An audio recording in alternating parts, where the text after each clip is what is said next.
ଝୁଅ ଆଜ୍ଞା ଘରେ ଅଛୁ କି? ଆଜ୍ଞା ପାଣି ଟିକେ ଆଣିବୁଟି। ହଁ ବାପା ନଉଛି।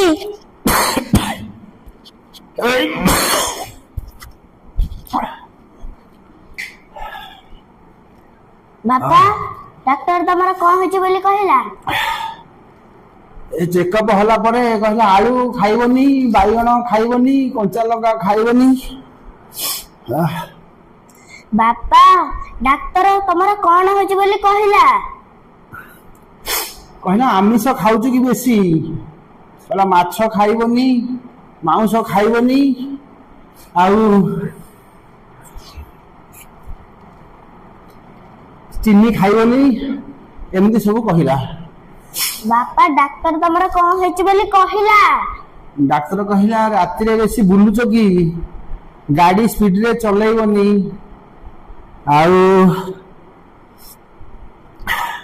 କେତେ ଥର ଭାତ ଖାଉଛ, ଏମିତି ସବୁ ପଚାରିଲା।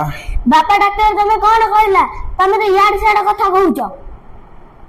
ଡାକ୍ତର ଆଉ କଣ କହିବ, ଡାକ୍ତର ପଚାରି କହିଲା ରାତିରେ ଭାତ ଖାଇବନି, ରୁଟି ଖାଇବ, ଆଉ ଚାରେ ଚିନି ପକେଇବନି।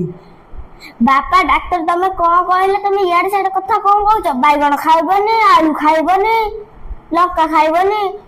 ବାପା ଡାକ୍ତର ତମର କଣ ହେଇଛି ବୋଲି କହିଲା? ଡାକ୍ତର କହିଲା ରାତିରେ ବେଶୀ ଅନିଦ୍ରା ହଉଛୁ କି, ତମ ମୁଣ୍ଡ ବୁଲେଇ ହଉଛି କି?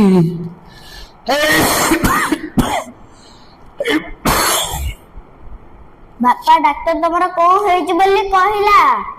ଇଆଡେ ସିଆଡେ କଥା କଣ ପାଇଁ କହୁଛ?